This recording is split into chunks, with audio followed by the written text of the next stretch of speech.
I'd like to just thank everybody for turning out today. This is an excellent turnout.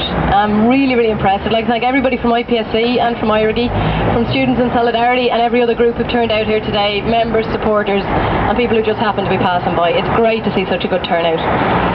Today, as you all know, is Palestinian Prisoners Day, April the 17th, and that's why we're here.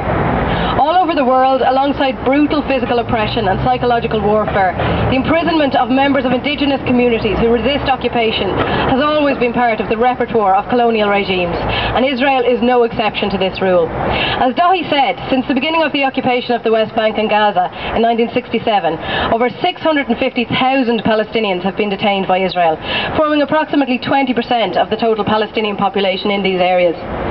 At present, as of March 31st, 2010, Israel currently holds 6,631 Palestinian political prisoners in detention. Of those, 15 are members of the Palestinian Legislative Council, 35 are women prisoners, 337 are child prisoners, including 39 under the age of 16. 103 are anti-apartheid wall activists and human rights defenders, people such as Abdallah Abu Rama from Bil'in and Ibrahim Amira from Nilin. And 237 of these are administrative detainees, including 3 women and 2 children under the age of 18. Administrative detention is basically indefinite internment without charge or trial. Military commanders can detain an individual for up to 6 months if they have, quote, reasonable grounds to presume that the security of the area or public security require the detention, unquote.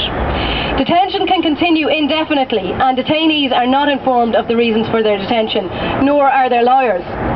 A recent example of this was the internment of 2 non-violent anti-apartheid wall resistors, Jamal Juma and Mohammed Osman, who were, it must be said, detained purely for the high-profile nature of their peaceful anti-Zionist activity. Non-violent resistance is a real threat to Israel's apartheid regime at present, as evidenced by the recent spate of deportations and arrests of Palestinians, Israelis and internationals. The most glaring example of this is the new Israeli military order issued last week that will enable mass deportation and large prison sentences for those deemed as infiltrators in the West Bank.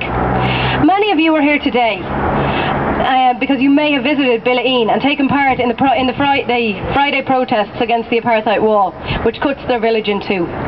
These non-violent protests have continued and gone from strength to strength for 5 years now, despite Israeli repression such as disproportionate military attacks on protesters, multiple arrests, closed military zone orders and the death of our good friend Bassam Abu Rama on this day last year. Bassam was shot in the chest at point-blank range by a tear gas canister for the crime of holding a Palestinian flag and protesting the theft of his village's land.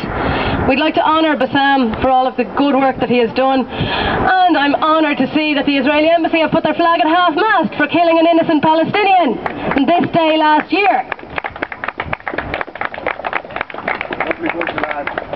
At this point, I'd like to speak about Bassam's cousin and the legendary Bil'in activist Abdallah Abu Rama. Abdallah was the heart and soul of every Friday demonstration. His charisma, stamina and incredibly loud voice enriched the experience of many internationals and Palestinians who protested in Bil'in. During my time in Bil'in, I and others, including Abdallah, confronted the Israeli soldiers face to face in a peaceful manner. 20 of us were corralled into a small space and repeatedly tear-gassed. We were separated from the large body of protesters because we were right between the 2 sections of fence which were paving the way for the wall to be built.